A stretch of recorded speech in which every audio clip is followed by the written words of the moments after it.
Europe Soir. De uma forma fraquejada? Não. For all Americans. Если да, dalle istituzioni.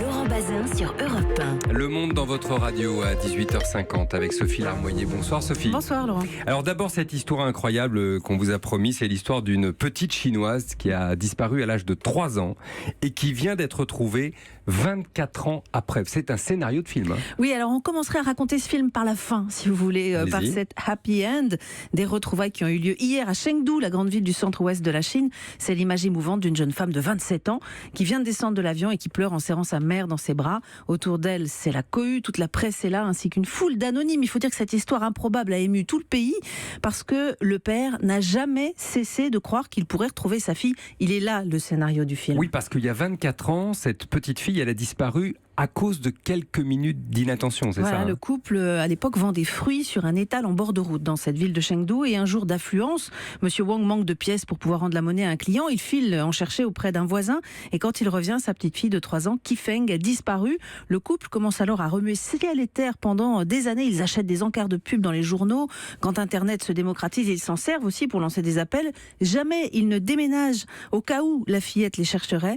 Et même en 2015, Monsieur Wang devient taxi. Sa fille doit avoir à peu près 21 ans à l'époque. Peut-être prendra-t-elle sa voiture, se dit le papa, qui par ailleurs distribue à chaque client des tracts avec la seule photo qu'il a, celle de la petite sœur qui ressemble beaucoup à Qifeng. Et alors le tournant de l'histoire ou la rencontre qui change tout, c'est quoi ?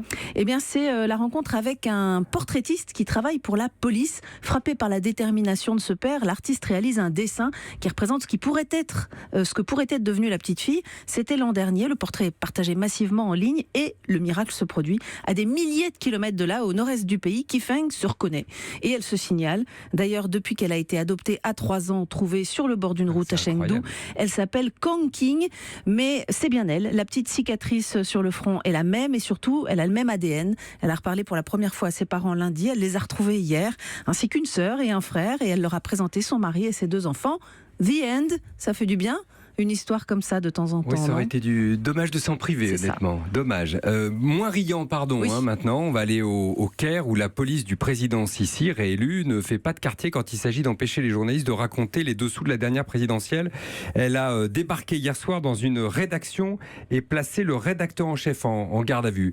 Bonsoir Ariane Lavrieux. Bonsoir. Correspondante d'Europe 1 en Égypte. Qu'est-ce qui a déclenché cette descente d'abord ?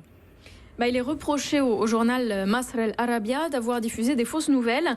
En fait, la rédaction s'est contentée de republier un article du New York Times sur l'élection qui vient d'avoir lieu en Égypte. Vous savez que le président a été réélu avec 97% des voix. Et le New York Times, il racontait que des soutiens du président Al-Sisi avaient offert quelques euros, de la nourriture à des électeurs pauvres en échange de leur participation au scrutin.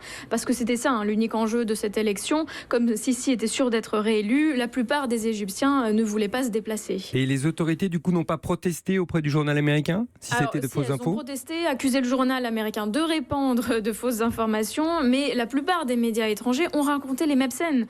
Beaucoup ont interviewé des électeurs qui ont reçu des cadeaux, ont subi des pressions de leur employeur pour aller voter. C'est mon cas aussi. Je l'ai raconté, mais il n'y a que 2 journaux égyptiens qui ont osé l'écrire. Masr El Arabia, donc perquisitionné hier, et Al-Masri Al-Youm, qui est l'équivalent du Parisien. Ce quotidien vient d'être condamné à payer une amende de 7 000 € pour un article qui en parlait. Donc ça veut dire que la pression sur les journalistes en Égypte ne baisse pas ? Non, pas du tout. Avant les élections, on avait près de 400 sites internet, d'ONG, de médias qui étaient bloqués en Égypte. C'était le cas de Masr El Arabia.